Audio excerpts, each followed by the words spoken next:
ब्रह्मोपदिष्टे मे गुरवे दैवताय च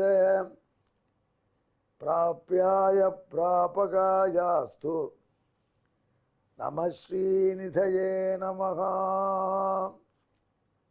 नमो वेंकटेशाय।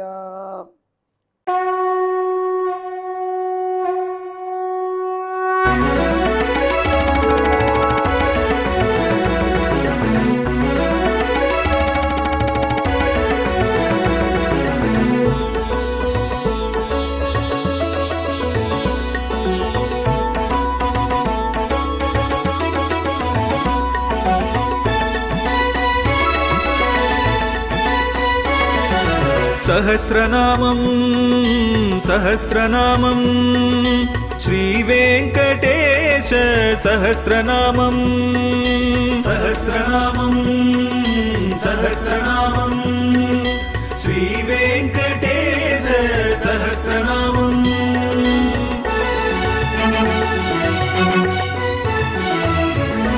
உலகில் கலிவினை தோஷம் அகற்றும் நாமம் சஹஸ்ரநாமம். உயர்வுகளை வாழ்வில் அளிக்கும் நாமம் சஹஸ்ரநாமம். திருமலையில் தினம் அர்ச்சனை நடைபெறும் நாமம் சஹஸ்ரநாமம். திருவேங்கடனின் தரிசனம் காட்டும் நாமம் சஹஸ்ரநாமம். சகஸ்ரநாமம் சகஸ்ரநாமம் ஸ்ரீவேங்கடேச சகஸ்ரநாமம் சகஸ்ரநாமம் சகஸ்ரநாமம் ஸ்ரீவேங்கடேச சகஸ்ரநாமம். எம்பெருமான் திருவேங்கடமுடையானுடைய திவ்ய சகஸ்ரநாமத்திலே ஒவ்வொரு திருநாமத்திலும் உள்ள பெயரின் பின்னணியையும் பொருளின் ஆழத்தையும் உணர்ந்து சுவைக்க வேண்டும் என்று குழுமி இருக்கக்கூடிய எஸ்விபிசி நேயர்களே, உங்களுக்கு வணக்கம். இப்பொழுது நாம் சுவைக்கப் போவது 295வது திருநாமம்.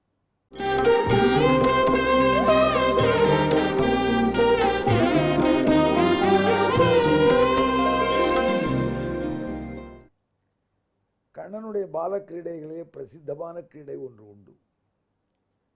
கண்ணபிரான் மண் உண்டது. எதற்காக கண்ணபிரான் மண்ணை உண்டான்? நெய்யூன் மருந்தோ என்று நம்மாழ்வார் கேட்கிறார். நிறைய நெய்யை சாப்பிட்டான், மாந்தம் தட்டிக்க போகிறது, கொஞ்சம் மண்ணையும் சாப்பிட்டான். அப்படி கண்ணபிரான் விளையாடும் பொழுது கொஞ்சம் மண்ணையும் வாயில போட்டுப்பான். குழந்தைகள் வழக்கம், அது இயற்கை. சின்ன வயசில் எங்கள் சகோதரர் இப்படித்தான் இருந்தார், பெரிய சகோதரர். அவர் எங்கள் மாமா வீட்டில் இருந்த பொழுது அங்கே இருக்கக்கூடிய உமி, சாம்பல், மண் எல்லாத்தையும் சாப்பிடுவோம். குழந்தைக்கு ஒரு சுகம். எங்கள் மாமாவோட வேடிக்கையாக தமிழ் கவிதை பாடுவாராம். மண் உண்ணி, உமி உண்ணி, நெல் உண்ணி அப்படின்னு. ஏதோ குழந்தைகள் ஒரு ஆள் டகால் வாயில் போட்டுக்கும். அந்த மாதிரி ஒரு ஆர்வம். அந்த குழந்தை ஆகிய கண்ணபிரான் மண்ணை கொஞ்சம் வாயிலே போட்டு சாப்பிட்டான். எதற்குன்னா, யசோதைக்கு விஸ்வரூபம் காண்பிக்க வேண்டும் என்று ஒரு எண்ணம். ஆனால் அதை செய்வதற்கு ஒரு காரணம் வேணுமே. அதற்காக பலராமனும் தானுமாக விளையாடி கொண்டு இருக்கும் பொழுது திடீரென்று கொஞ்சம் மண்ணை வாயில போட்டான். பலராமன் பார்த்தான். டே கிருஷ்ணா, மண்ணை சாப்பிடக்கூடாது. அப்படியே அண்ணா அப்படி இன்னொரு உருண்டை வாயில போட்டு மண்ணை இன்னும் கொஞ்சம் திருடி மண்ணை. உடனே பலராமன் பார்த்தார், இந்த பையன் நமக்கு அடங்க மாட்டான், அம்மாட்ட சொல்ல வேண்டியதான் என்று யசோதை தேவியை நெருங்கி பெரியம்மான்னா. பலராமன் யசோதையை பெரியம்மான்னு கூப்பிட்டான்னு வச்சுக்கலேன். ஏன்னா பலராமனுடைய அம்மா அங்கே இருக்கா ரோஹிணி. ரோஹிணிக்கு அக்கா போல் அவளை பாதுகாக்கிறா யசோதை. ஏன்னா யசோதா பெரியம்மா அப்படின்னு கிட்டக்க போனான். என்னடா கண்ணா பாரு, சொன்னால் கேட்க மாட்டாங்கன்னு கிருஷ்ணன் மண்ணை வாயில் போட்டுக்கிறான். மண்ணை வாயில் போட்டுக்கிறேன். ஏற்கனவே கண்டாப்படி வெண்ணையை சாப்பிட்டு பயமாக இருக்குது, மாந்தம் தட்ட போகிறது, பராக்குறிக்கு மண்ணை வேற வாயில் போட்டுக்கிறானா என்று பதறினால் தாயுள்ளம் படைத்த யசோதை. பலராமனோட கூட விடுன்னு கிருஷ்ணர் இருக்கிறதுக்கு வந்தா. டாய் என்ன மண்ணை சாப்பிட்டியா? இல்லைன்னு விட்டான் கிருஷ்ணன். நான் மண்ணே சாப்பிடலை. இந்த அண்ணன் புளிகிண்டே இருக்கான், உங்களுக்கு அது புரிகிறது இல்லை. அண்ணன் யாருன்னு உங்களுக்கு தெரியாது. 2 நாக்கு. அதிசயனுடைய அவதாரம் இவன். அதிசயனுக்கு 2 நாக்குன்னு நாம் சொல்கிறோம். இவன் மாற்றி மாற்றி பேசுவான். இவன் புழுகுண்டி. அண்ணா பொய் சொல்கிறாமா, நான் மண்ணை சாப்பிடல. இல்லை பெரியம்மா, மண்ணை சாப்பிட்டான், நான் கண்ணால் பார்த்தேன், வேண்டாண்டான்னு கேட்கல, சாப்பிட்டான். சொன்னதுக்காக இன்னும் கொஞ்சம் சாப்பிட்டான். என்னது, நான் மண்ணே சாப்பிடல அம்மா, அண்ணன் தப்பாக சொல்கிறான். அண்ணன் சும்மா எனக்கு போட்டு காமிக்கிறேன், போட்டு கொடுக்க பார்க்குறான். நான் மண்ணே சாப்பிடலம்மா. என் சோதை பார்த்தா. அப்படியா? அப்படின்னா வாயத்தர பார்க்கலாம். அவளுக்கு எங்கே யாரும் மண்ணு கொஞ்சம் ஒட்டின்றதா, அதை வச்சு பையனை மடக்கலாம்ங்கிற ஆசை. அவன் யசோதை வாயத்திறக்க சொன்னேன், வாயத்திறந்தான் கண்ணான். வாயுள்ளே வையமே பிள்ளை வாயுள் வையமேடும் கண்டாள். வாயில் பார்த்தா சகல பவனங்களையும் பார்த்தாள். அப்போ அந்த வாயில் பூலோகம் என்ன, பூர்லோகம் என்ன, மகர்லோகம், சத்தியலோகம், அனைத்து லோகத்தையும் பார்த்தாள். அரண்டு போயிட்டாச்சு. வாயில் என்ன சீன் காண்பிக்கிறது குழந்தை? வாயில் இவ்வளோத்தையும் பார்க்குறா. பார்த்தா ஆய்ப்பாடியும் தெரிகிறது. ஆய்ப்பாடியில் குழந்தை கிருஷ்ணனை வாயத்தர அப்படின்னு விரட்டி இருக்கிற யசோதை அங்கே தெரிகிறாள். அந்த கிருஷ்ணன் வாயை திறந்து நிற்பதை பார்க்கிறாள். வையவேழும் கண்டாள் பிள்ளை வாயுளே என்றார் பெரியாழ்வார். வாயுள் வையகம் கண்ட மடநல்லார் ஆயர் புத்திரநல்லன் அருந்தெய்வம் பாய சீருடை பண்புடை பாலகன் மாயன். வாயில விஸ்வத்தை முழுக்க கண்டார்கள். எல்லாம் தன்னிலே வைத்திருக்கிற எம்பெருமான். அவனுடைய வாயிலே சகல பிரபஞ்சத்தையும் சகல லோகத்தையும், அதுக்குள்ள அவனை வாயத்திறக்க சொல்லி பார்த்துருக்க யசோதையும் அதை பார்த்தார்கள். பார்த்தாள் யசோதை, பிரமிச்சு போயிட்டான். வாங்கோ வாங்கோ இதை பாருங்கோன்னு எல்லாரையும் கூப்பிட்டு காண்பிச்சா. அவளுக்கு மட்டும் காண்பிக்கிற சுவாமி. வையவேழும் கண்டாள் பிள்ளை வாயுளேன்னார் ஆழ்வார். வாயுள் வையங்கண்ட மடநல்லா. பாரடி, இதை பாரடி தான் ஆன்னு திறந்து காமிக்கிறான். அத்தனை பேரும் பார்த்தார்கள். இந்த கோபிகை வந்து பார்த்தா அந்த கோபிகை திறந்த இருக்கிறத பார்க்குறான்.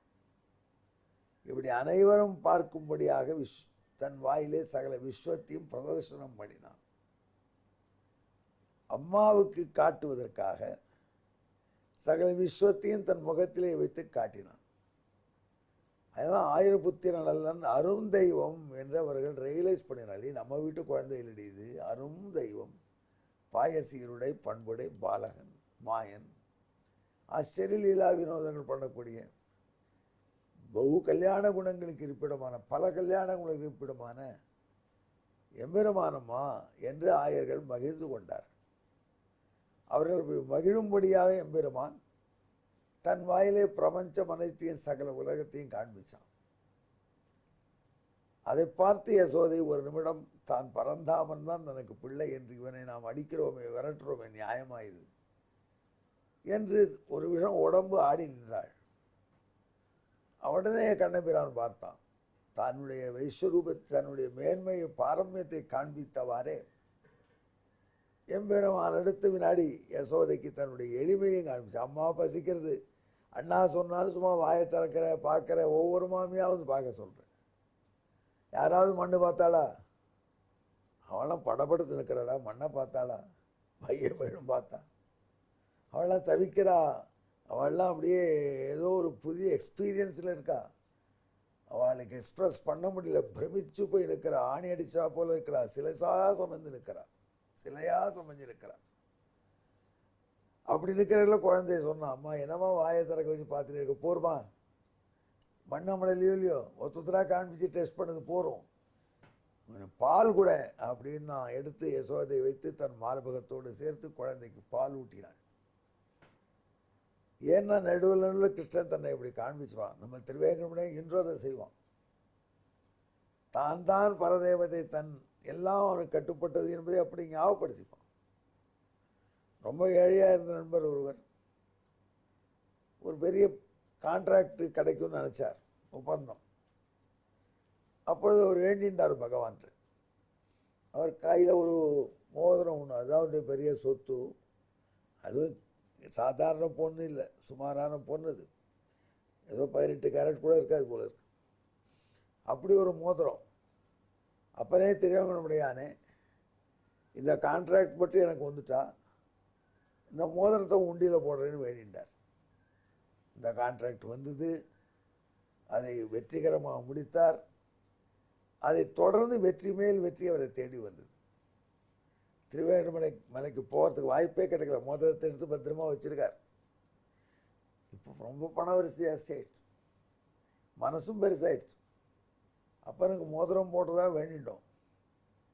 அப்போ என்ன வேண்டினோம்? நம்ம கையில் காக்கணி பொன்னாலான மோதிரத்தை போடுவதாக வேண்டினோம். சே, இப்போ இவ்வளோ வசதி வந்துடுச்சு. நல்ல அசல் ஒரு பேர்த்துக்கு 24 கேரட் தங்கத்தில் ஒரு பவுன் மோதிரம் போடணும் அப்பனுக்கு அப்படின்னு தீர்மானித்தார். அந்த 1 பவுன் மோதிரத்தை எடுத்துட்டு போனார். எம்பெருமானை ஜெருகண்டி தாண்டி பிரதட்சிணம் பண்ணி உண்டியல் பக்கம் வந்தார். ராமானுஜசுக்கு முன்னாடி உண்டியல். அந்த மோதிரத்தை கையில் வச்சுருக்கார். அதை போடக்கூடாது, இதைத்தான் போட வேண்டும் என்று தீர்மானித்தார். டொப்புன்னு கையை விட்டார், மோதிரத்தை உள்ளே போட்டார். போட்டபோது என்ன தோணுத்தோ தெரியல, இன்னொரு பக்கம் பார்த்தார். அந்த பழைய மோதிரம் ராசியான மோதிரம் கையில் போட்டுக்கணும்னு போட்டினாரே, அதுவும் டப்புன்னு உள்ளே விழுந்து. அப்பன்னு சொல்கிறான், நீ எந்த மோதிரத்தை எனக்கு அர்ப்பணிப்பதாக சங்கல்பித்தாய் அந்த மோதிரம் என்கிட்ட வரணும்.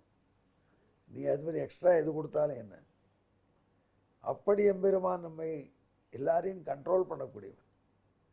அவன் யசோதைக்கு தன்னுடைய மேன்மையை காட்டுவதற்காக வாயுலே வையவேழும் காட்டினான். அடுத்த வினாடி அவளுக்கு குழந்தையாக தான் அவதரித்திருக்கக்கூடிய அந்த அவதார வைபவத்தை காண்பிக்க அம்மா பால் கொடுன்னு கேட்டான். இதுதான் இந்த வையவேழும் காட்டிய அற்புதமான காட்சியின் பின்னணி. இதுவரை நாம் உங்களுக்கு விளக்கியதெல்லாம் உங்கள் நெஞ்சிலே நன்கு படுவதற்கு வாய்ப்பாக ஒரு வாய்ப்பாட்டு ஸ்லோகம்.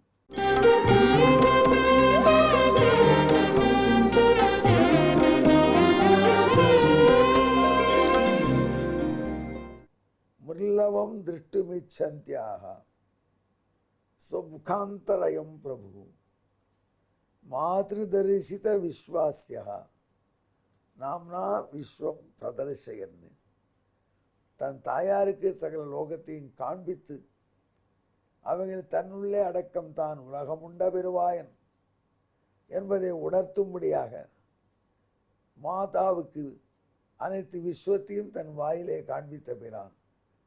எனவே திருவேங்கடமுடையானுக்கு திருநாமம் மாத்ரு தரிசித விஸ்வாஸ்யா. நீளமாக இருக்குல்ல பேர், அதனால் தியானம் பண்ணுங்கள். இதற்கு வாய்ப்பாக தமிழ் சொல்கிறோம், கேளுங்கள். மண்ணுண்டால் மகன் என்று காய்ந்த அன்னை வாயை திறந்து காட்டச் சொல்ல வையமேழும் வாயில் காட்டிய வாயன் மாத்ருதர்ஷித விஸ்வாசியன் வேங்கடவாணன் தான். எங்கே அவன் இப்படி விஸ்வரூபம் காண்பித்து தன் மேன்மையை நமக்கு உணர்த்தும்படியாக தியானம் பண்ணி கொண்டு திருவேங்கடமுடையானை ஜெபியுங்கள். மாத்ருதர்ஷித விஸ்வாஸ்யாய நமஹா. நமோ வெங்கடேஷாயா. நன்றி, வணக்கம்.